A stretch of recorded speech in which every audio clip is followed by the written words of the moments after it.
morning, Dubai. Welcome back to the Lovin Dubai show, where we go through the top trending stories that everyone across the country is talking about. Technology, innovation, coming soon. You will be able to pay for the Dubai Metro with your face. I kid you not. As well, the UAE strongly denounces terrorist attack on US military base in Jordan. The ruler of Sharjah has donated 1 million dirham to honor Hamda Taryam after her tragic death.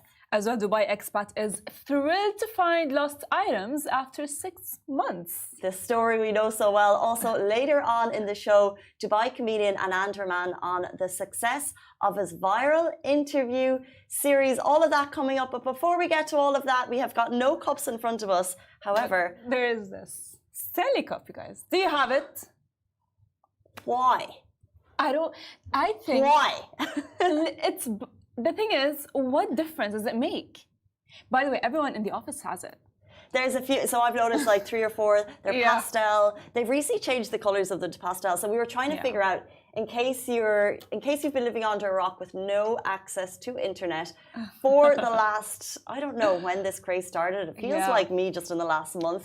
This is the Stanley Cup, and it's the cup du jour for kids, Gen Z, I guess. Gen Z. And 100%. Everyone's got them. They cost like 120, 150 dirham to have, and all of a sudden they're a craze. So our question today is why? And do you get it? And if so, can you please fight your corner, because we don't. I don't understand it. I mean, I am Gen Z, right? But I think, you know what, Casey? I think that millennials started this trend. You know, like there's I actually get confused between all the Gen Zs and millennials. No, actually, you know, I think millennials started this trend because like there's like this like, it's all over TikTok, like, almond mom. Like, you know, a mom that just like wakes up, you know, does like healthy breakfast, wears her workout clothes. So like an Instagram mom. Yeah, got you. And she's holding a cup. Literally, and you know, and like she just like goes and does yoga, Pilates, and you know what I mean. Just is like a housewife, right? And I think she started that trend. Millennials started that trend because like, how can Gen Z know about these things? Like Gen Z don't care. I am Gen Z. I don't care. I get confused between the generations, to be honest, and what we're meant to care about. But I remember my first noticing of the Stanley Cup was like 2 months ago. Did you see that video that went viral of a Stanley Cup in a car, and the car blew up and went in flames, but the Stanley Cup survived, and everyone was like, just in case that ever happens in my life, my car blows up, I need my cup to survive. No, actually, as well, you know what? In Syria, we do have like cups that are like Stanley cups, but they're not cups. I don't think in Syria, I think honestly, like the Middle East in general, you know, they're like, I would say, they're like gray and they're silver in color, right? But they're not cups like that. So recently they've added the update of the pastel, which has seemed to entice a younger generation to spend 144 dirham on Amazon on a cup. We're going to open up the comments, by the way. If you're just joining us, this is the Lovin Dubai show. I'm Casey, this is Farah. We go live every single weekday morning talking about Dubai news and things relevant to the audience. And if this is not relevant to you, you're probably more in my age bracket, I would say. No, I'm Gen Z and I don't like it and I don't even know it. I don't even get the vibe or the hype out of it, to be honest with you. And not only drink that, from a cup. Sorry. Literally, I don't get the vibe. I don't get the hype of it. Like, by the way, even like I saw a dermatologist on TikTok say that if you're drinking from that cup, because you're sipping from the straw, you will be getting wrinkles around. But that would be every straw. Yeah, every straw, exactly. But then like, I don't get it. I think, you know what, it's the person who just like changed the colors, as you said, to pastel colors. It's just a marketing genius at this point. And I think the marketing genius who's behind this is from Gen Z. So, yeah, he's the guy that used to work for Crocs. So they made Crocs a thing, and then they made Stanley a thing, and we just hope to God stop there. Yeah. But you know what? I do, you know, support the sustainability element. Reusing your cups rather than reusing plastic. I think we have to praise that. But it's a lot of money for a cup. And if you're 16-year-old asking for it, you're thinking, why on earth do I need to pay for it? I mean, at this point, when 10-year-olds are going all over Sephora asking for retinol, this is like valid for them. This is valid for Gen Z. The poor young kids. Some apparently have chipped their teeth on this straw. Let's bring it closer to home. Let's talk about our top story for you today. wave goodbye to your NOL card maybe and make that extra space in your wallet, because the RTA has announced an upgrade to its NOL system with a huge 350 million dirham investment. So Metro bus users, you're about to notice a significant change. The RTA is making the NOL card system better and easier for users by switching to a centralized wallet technology, which was first showcased at GITEX last year. Think of it to a sophisticated technology which will use facial recognition, AI, and new payment options for smooth access. Facial recognition at the Metro. At this point, everything is like facial. Yeah. I'm just saying, because like even your phone, you have to open it with like, you know, your facial recognition. But facial recognition at the Metro. That is crazy. Phenomenal. That is amazing. Like, skip the queue. So essentially this card will live like your wallet system on your phone. It'll live in the wallet system on your phone. You'll connect it there. You'll basically top it up there, reducing the need for queues. And then as you're walking through the gates, it will recognize your face, and there's no need to do that annoying, where's my wallet, where's my phone, those extra 3 seconds that you'll never get back. And people waiting behind you and giving you anxiety to just like... to find your phone and your bag that happens to have like 10 million items which are essential to carry throughout the day. This project is one of the key deliverables of RTA's Digital Strategy Roadmap 2023 to 2030. It launched last December, and the move highlights RTA's commitment to bettering your experience and efficiency in public transportation. You see how in the last couple of years, Dubai Airports has just streamlined innovation to make it so smooth for us. We constantly talk about how quick it is. RTA is following suit, and this will be significantly reduce your time waiting and make your journey better. And it will even reduce your anxiety, because technically, like if I'm at the Metro and so on, I tend to like have a lot of anxiety because like someone's waiting behind me. I'm just like, where's my bag? Where's my bag? Where's my all of these things? But it's really cool, honestly. At this point, just Dubai does not fail to amaze me. And if you forget your card, there's your face. You've got your face. You got your face, you guys. At this point, everything, and it's scary because everything has become through facial recognition at this point.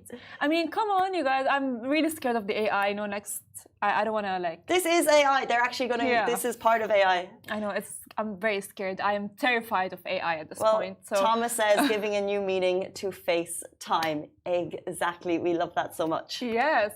So guys, let's jump to our next story. The UAE strongly denounces the terrorist attack on US military base in Jordan. The Ministry of Foreign Affairs in a statement expressed complete solidarity with Jordan, highlighting the relationship between the two nations. It also endorsed all actions undertaken by the kingdom to safeguard the security and stability. Last night, this breaking news came out that the UAE has emphasized its consistent stance against any violence or terrorism that seeks to destabilize security, emphasizing a commitment to upholding international law. The ministry conveyed its condolences and heartfelt sympathy to the United States government and its people, as well as to the families of the victims affected by this attack. Whew, Our thoughts and... Sorry, yeah, as you said, our thoughts and prayers. Our thoughts and prayers are with the family of those attacked. And if you want more updates on the story, you can check out our Lovin sister page, which is based from Jordan. 100%. It's a sad story to hear, you know, but it is going to end one day. Moving on to our next story, the ruler of Sharjah has donated 1 million dirham to honor Hamda Taryam. So over the last couple of days, you'll have seen the tributes pouring in following the tragic death of the Emirati Hamda Taryam. The 24-year-old passed away on Saturday morning, according to reports. In the wake of her death, many across the country paid tribute to her incredible achievements during her short life. And yesterday, she was honored by the one and only the ruler of Sharjah. So the ruler of Sharjah announced he is donating 1 million to continue to support her charitable work. She, in fact, had several charitable projects in Uganda, including the Hamda Vocational and Social Institute and the Taryam School for Orphans. You can see her work here behind us. She was well known and loved for this work, which provides free education to 350 students on all levels. Along with the donation, Sheikh Sultan offered his condolences to her family at the Majlis Aza in Al Wasit suburb in Sharjah. The tributes have poured in following the sad death, and as we said, our thoughts and prayers also go to Hamda's family. It was a death too young. It is. But at some point, like you just like you never know when. We have a saying in Arabic, like you can never know what tomorrow brings you. So the fact that she did all of this charitable work and it's recognized by the ruler of Sharjah, it's just beautiful. Just like gives you motivation to just do good and be kind, even if it's as simple as possible. Which lets us jump to our next story. Dubai expat shares on Facebook lost items found after 6 months. Now, once again, Dubai just proves us right on how safe the city is, as this Dubai expat shared a post on Facebook of things she lost or thought she lost 6 months ago, but has found them. We always hear, you lose things after a day or two, but this was 6 months. So, of course, Dubai police were involved in this, as in her post she shared saying sometimes the things you've lost can be found again in unexpected places. So found after nearly 6 months. And if you look at the photo behind us, we can go into intense detail what was lost and what was found. By the way, anything could have been stolen. You know what I mean?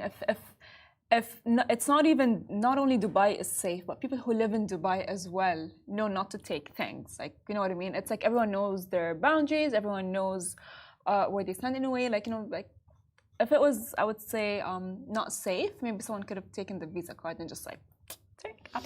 I think there's a level of what's expected. So I'm not dampening my home country. I love it dearly. However, if you lose a wallet with all of the cards in it, usually the cash is fair game. You know what I mean? Yeah. Like if I lose my wallet, someone might open the wallet, there'll be like 200 dirham in it. Yeah. You might, the person will say, look, I'll get the card back to them. They'll hand in the wallet. They don't, the cash never comes back. Never comes back. So in this case, I think it's like, because you're never going to commit fraud. True. You're never going to tap someone's card unless you're, and the likelihood of a lost bag falling into a criminal's hand is rare. That's true. So you're not going to commit fraud. But I would say in this case, the headphones could have been fair game. That's true, yeah. Could have been fair game. And 100%. Any cash could be fair game. But in Dubai, people just don't even go there. There's no line. There's no blurred line. It's very clear. 100%. We don't steal.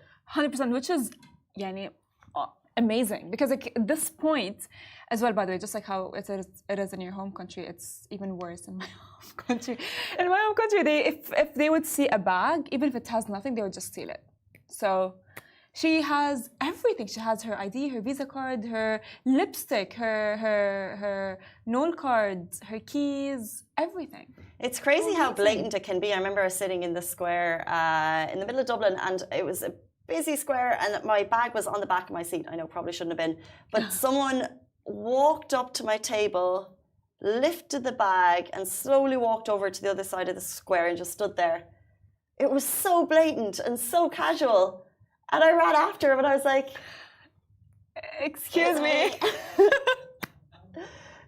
That's my bag. And it was just a very, I think the guy had maybe had a couple of drinks. Yeah. And he just kind of... he was not aware. He was like, oh, sorry, there you go, take it back. And I was like, I can't believe that just happened. It was so blatant. Sorry, Annie, you had a story?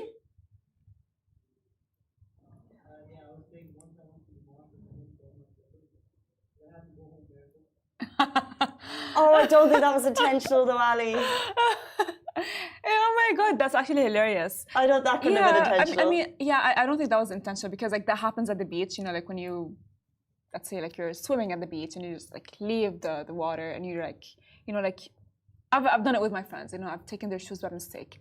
But you're right, that's a genuine concern. If you go to the beach in other countries, you're thinking, okay, I'm going to book my nice flight to my nice country, to my sunshine, and then you go to the beach and you cannot, as a solo person at the beach, leave your bag and go for a swim. So you're sitting there and let's say, for example, you're traveling in Europe as a solo and the water's there and you're sitting on the beach and it's so tempting, but you physically cannot leave your towel and your things because you will not come back to them. That's true. That's true. But and that's actually, Dubai, not a thing. Not in Dubai. Like literally, when I'm in Dubai at the beach with my friends, we tend to keep our stuff there. That's what I mean. That's what I'm saying. Yeah. No one takes them. I'm like, and even by the way, like even when I was like at university, I would like keep my bag like at Starbucks table, and no one would take it. That's what I mean. That's how. That's by the way. That's even how you reserve a table. Yeah. Like, you know, at food court. Like you just like put your phone, put anything there, and no one's gonna go. No one's gonna take the table. You're just gonna that's gonna be like claimed to be yours. Although, as we know, those videos have gone viral so much, we do not endorse those videos. Yes. We do not want a trend of people thinking you should leave your stuff there and tempting fate, because as always, we are a population, we are a society, people can be vulnerable. Things can happen, so do not tempt fate. But we are very lucky, and I see your comments coming through saying safe country. We are so blessed to live in such a safe country. We do not take it for granted. Jumping in, we're going to jump from safety to comedy. Very shortly, we're going to be joined by Dubai comedian Anand Rahman. He is behind the success of the viral interview series, so we're going to get the lowdown on that very shortly. Do stay tuned.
Hey guys, welcome back to the Lovin Dubai show. Our guest today is a seasoned marketer and a stand-up for over 6 years. Beyond TED Talks, his job interview series has reached over 200 million accounts, making people laugh on the daily. Welcome to the show, Nan Rahman. Thank you so much for being here. Wow, thank you so much for having me. That was quite the intro. It's a lot to live up to, but I mean, it's you. Yeah, it is. It is. We're so excited actually to meet you. But before that, I would like to ask you that we had your comedy duo half last week. So how was the encounter with Sandeep? And if you could tell us more about it. How did you guys meet? Yeah, well, it was actually very interesting. So I'm a stand-up comedian. I've been doing stand-up comedy in Dubai for 6 years now, and Sandeep has been doing it for 12 years. He likes to call himself a veteran, as we would like to say. And I used to always see him around the shows. Yeah, he used to just come, perform, do really well, and then he would just kind of like leave and do his own thing, like go home. And the rest of us comics, used to just hang out, you know. And when I started doing the podcasts on Instagram, he reached out to me and he said, you know, I really want to do the podcast with you. And I was like, I don't really see how the dynamic could work. I'm not really understanding it. But we had a mutual friend, Abs, who got us together. And one day he couldn't make it for the shoot. And he was like, you should just do it with Sandeep. And I was like, okay, fine. You know, the podcast studio is booked. Why doesn't he come along? And he was such a fascinating, interesting character that, like, when I was sitting with him, I'm like, this is a bit surreal. I don't really know. And then we just shot like a couple of reels. I thought nothing about it. And he went to vacation in Tanzania. And I started posting the reels on Instagram and Facebook. And it was nothing. Like, my mom was just the first person commenting on all of the reels. So proud of you, son. That's humble. Yeah. And then she would be like, so proud of you. I'm like, Mom, it's comedy content. And she would message me in the DMs like, what does this mean? Like, she didn't really get it. And then one of the reels just kind of took off to like 20 million views. And then I posted the next one. The next day it got 30 million. And then it just kept climbing and climbing. And I'll never forget the first conversation. Yeah, the numbers like kind of get to your head, right? So I called up Sandeep while he was on vacation. And I was like, Sandeep, it's finally happening. 80 million views on a video. And his first response to me was, 80 million views, only 200,000 followers. What is this? I was like, oh my God. Wow, like those. No, I don't think. Like we have international comedy stars coming to Dubai all the time, and I don't think we have amazing comedians on our soil. Those numbers are not to be sniffed at, right? 80 million views. You've got 400. You now have 400,000 on Instagram. What was the first video that went viral? Like, what was the first one that got people talking? Yeah, so the first one was actually a job interview video. We do this whole series where I'm interviewing Sandeep, and it was when I was asking him to speak in Arabic.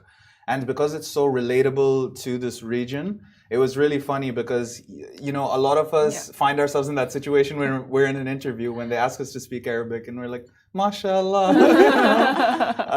And so we found that would be very relatable. So then we were like, let's explore this more. And yeah, it just went off from there. Amazing.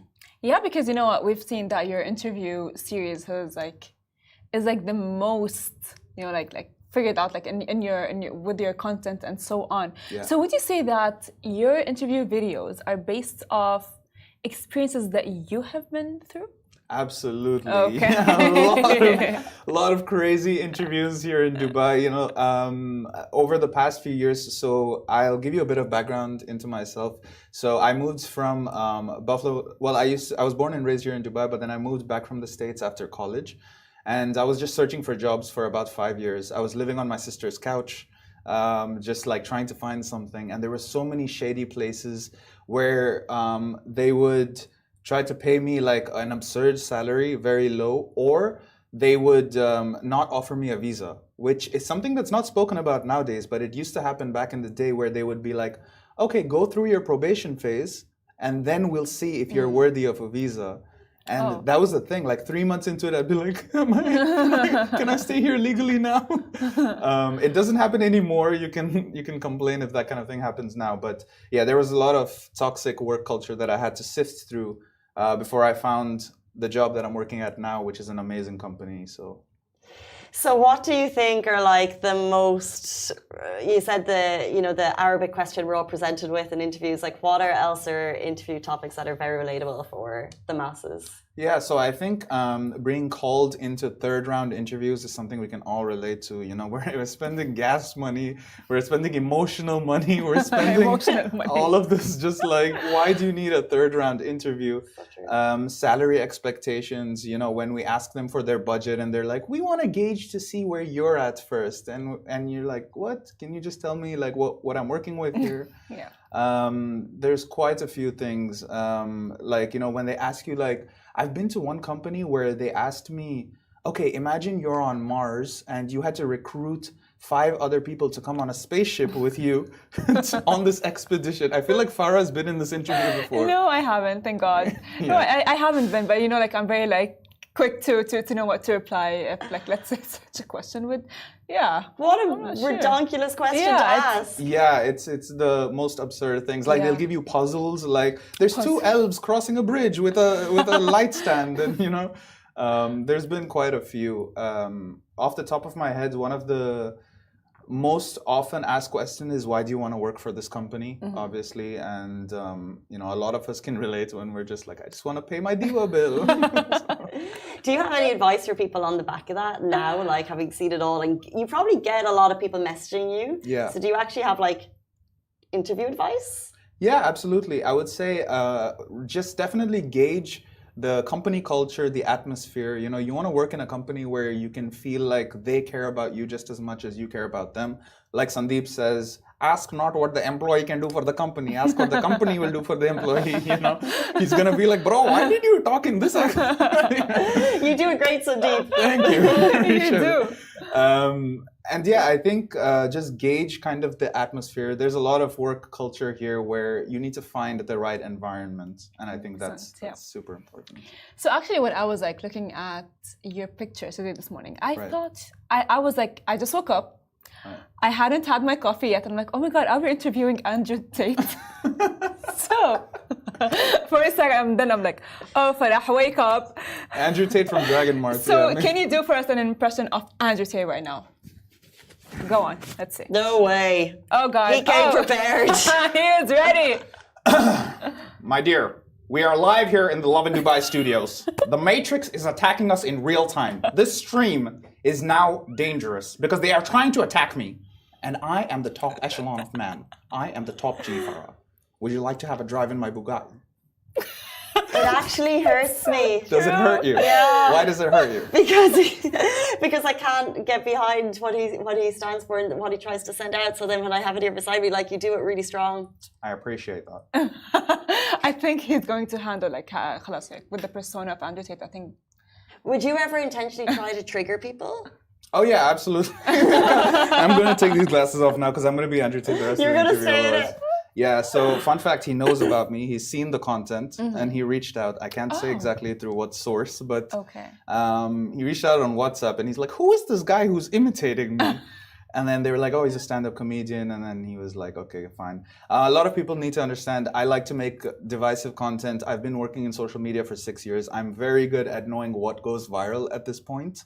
And I do different characters. The Tate one is the only one that I've fleshed out so far. It just so happens that I'm bald, he's bald. Yeah. You know, like a bunch of other similarities. Like he likes kickboxing, I like kickboxing. But that's about where that ends, you know. But yeah, I know the kind of things that'll make people comment a lot. And so I like to make it funny, educational. The videos that I make with Denise is one of them. She's really good at playing like the Romanian, Russian woman who's in Dubai character as well. So it just plays along with me really well. Amazing, because like, do you like do this intentionally, like to get clicks? You know what I mean, like clicks on your videos? Because like, you know, there's a lot of like clickbait titles that content creators do have, so that they can get like viewers and so on. Do you do that? For sure, yeah. I'm a comedian, so we're narcissists. We love attention. We love views. Okay. I do it for the clicks. I also do it because I just think it's funny. To be honest, when I'm hearing myself say it, it's just really funny. And at the end of the day, what I think is funny, I just want to put it out there. It makes other people laugh. So yeah, I do have to be careful about mentioning the name on certain platforms because I've gotten banned off TikTok quite like a couple of times because of putting some of the content out there. So it's really interesting. I just feel like sometimes comedians need to have that, can't really say it live, but like the no-flies attitude. So for example, like Ricky Gervais will go up at the Oscars and just say whatever he wants, and it seems like he doesn't care. But so when you put things out there, do you generally not care about the reaction of people? Like, let's say, like they're getting upset over something, and do you just think it's comedy? Absolutely. You have to have a thick skin in this business. I mean, I've gone up on stage for 6 years in barbershops in Dera with people heckling me, throwing drinks. You know, you have to have a thick skin and not care. And I think the most important thing is just staying true to yourself and knowing at the end of the day that my purpose and mission is to make people laugh. It just makes me feel really good.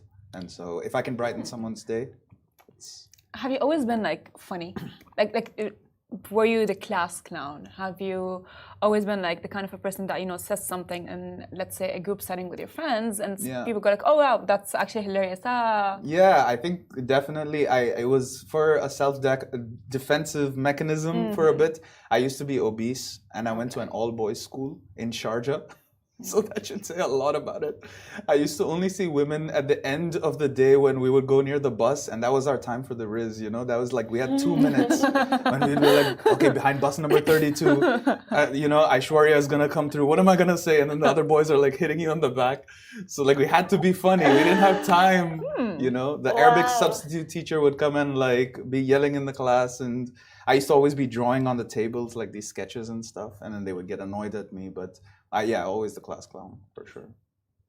Interesting. I wanted to ask, when we mentioned the Oscars and Golden Globes, what were your thoughts on the slack that Jo Koy got for her presenting? You know, as in, like, if you don't have much time to put together a performance and then the whole world basically criticizes your work because you're on a global stage, would you take that opportunity if you had it, given a limited time frame, and do you think it's unfair that people kind of ripped him? Yeah, absolutely. I think you have to jump on every opportunity that you have, you know, and especially in this sphere, things are moving so quickly, and if you're not prepared, then obviously it is to an extent, it is your fault, but then I think he was doing the best with the opportunity that was presented to him. So, you just kind of have to go with the flow. Sometimes when I'm on stage, 5 minutes before I go on stage, I don't know what I'm going to say. And then I just come up with something from on the fly. You know, I see someone, like the other day, I saw someone in the crowd and I was like, you look like the guy who sold Forever Rose but didn't make it. You know, like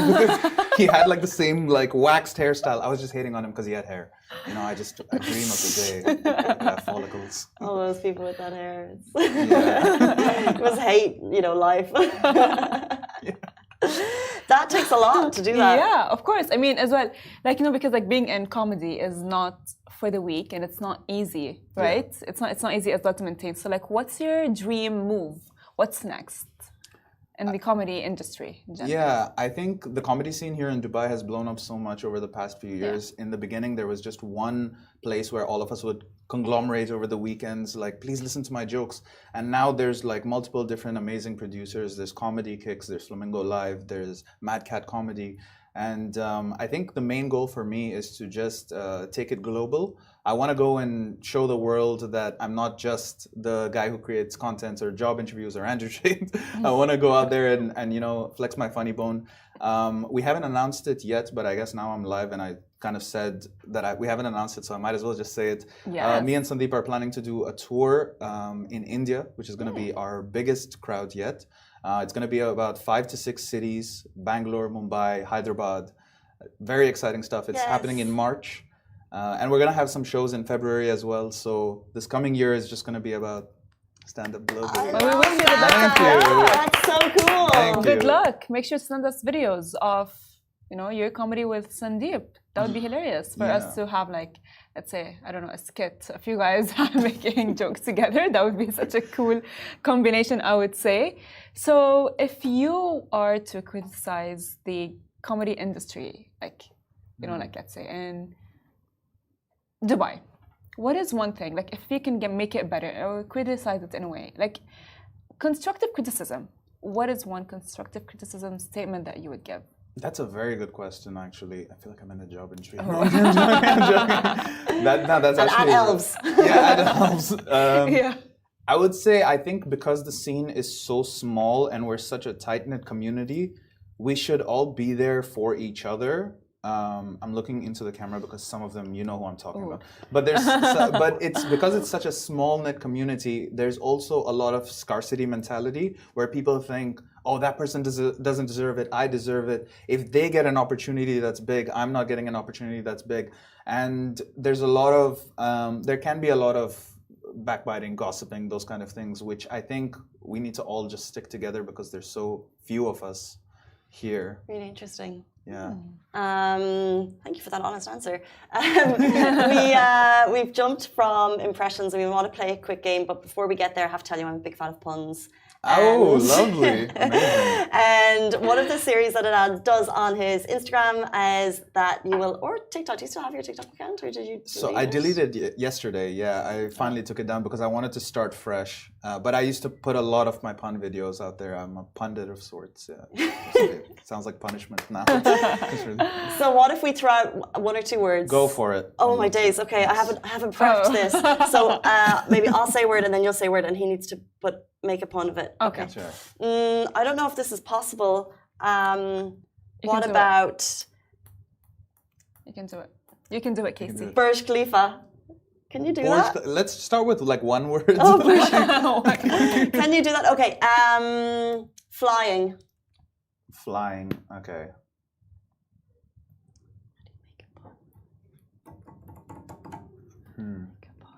Okay. Do you know why the man went on the aeroplane, but he used to never tell the truth? He was constantly flying. This is so bad. Give me another. Maybe I don't get it. Oh, it's like flying, never telling the truth. Got you. It's a bit of a thinker. It's a thinker. Oh, okay. We had to think Yeah. deeper to get. Yeah. It's a thinker. Fine. Okay, you go.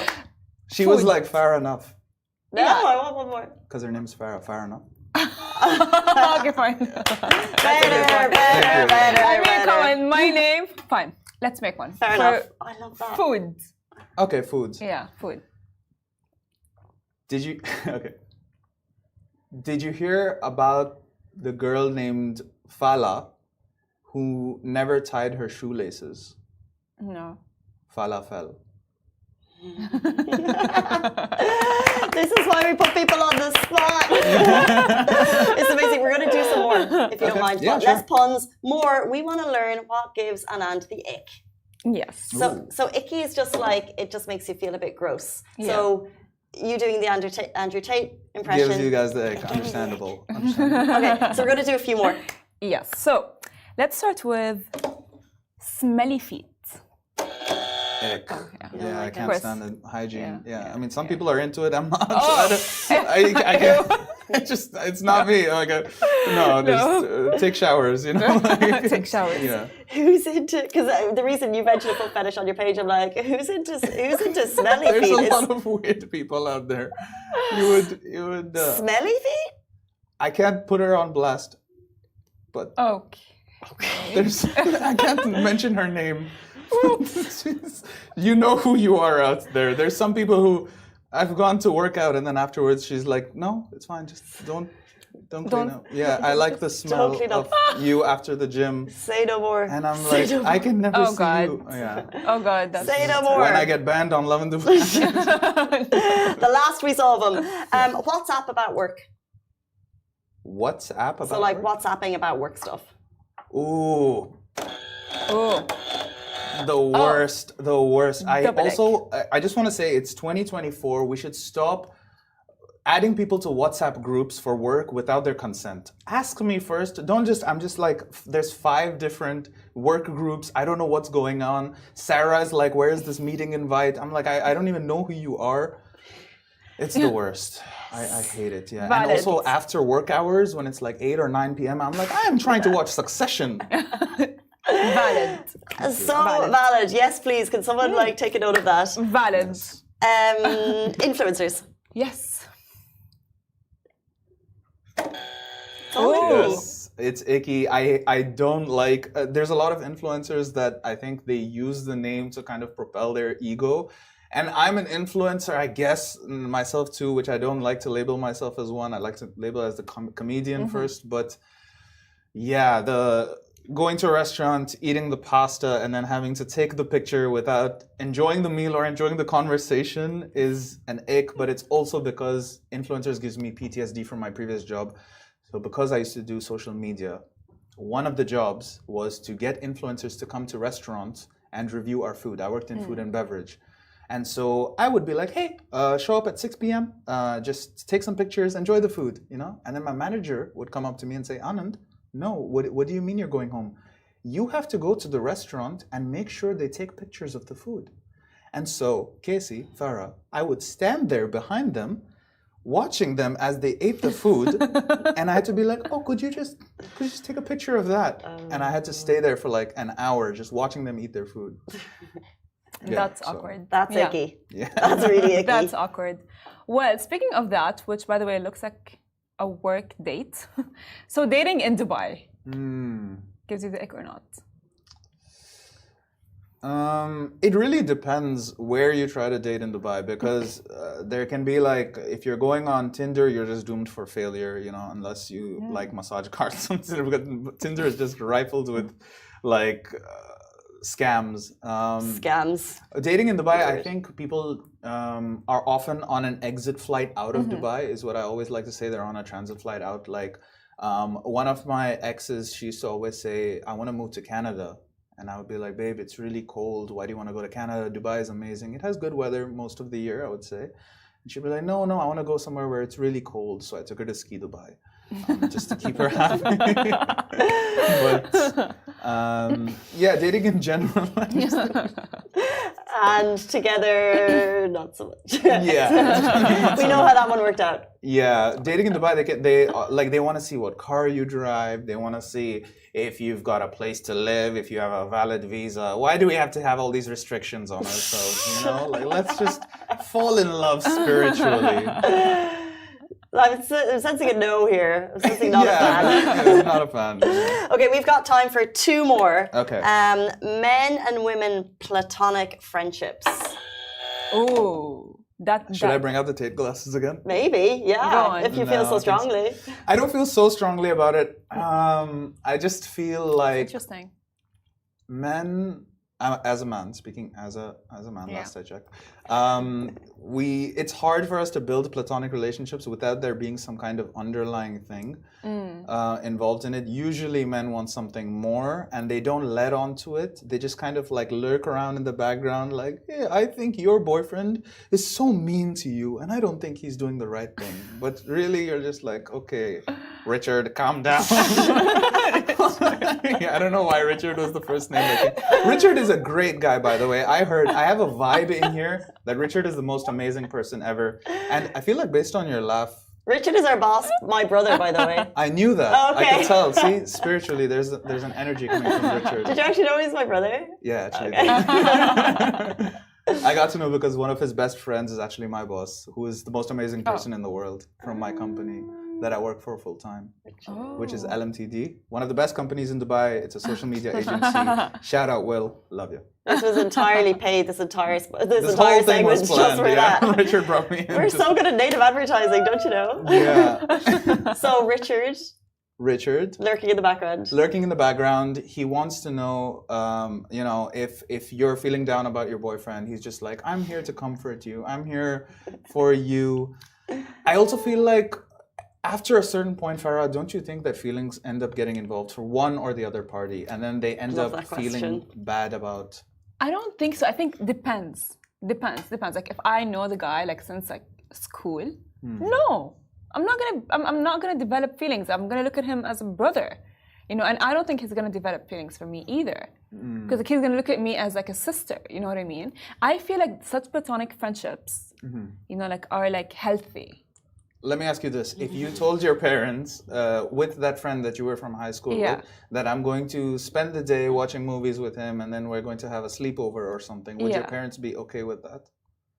I mean, I can go watch the movies with them, and I can have like a sleepover if there's like a lot of like friends. You know, we can go like travel together. Why does there have to be a lot of friends? Why can't it just be the two of you? Guys, It's platonic. everyone's like, nah, it's not happening. We've unfortunately run out of time. Enjoy that sleepover with your friends. Understandable. Thank you so much. We've Thank hit you our so time much for limit, having me. unfortunately, but you've been an absolute legend for all of those answers. We really appreciate your time this morning. Thank you so much. You guys Thank are you for being awesome. here. And Thank you. shout out Lovin Dubai. Oh. Guys, that is all we have time for on the Lovin Dubai show. We're back with you tomorrow morning, same time, same place. Goodbye from all of us. Thank you guys. Bye.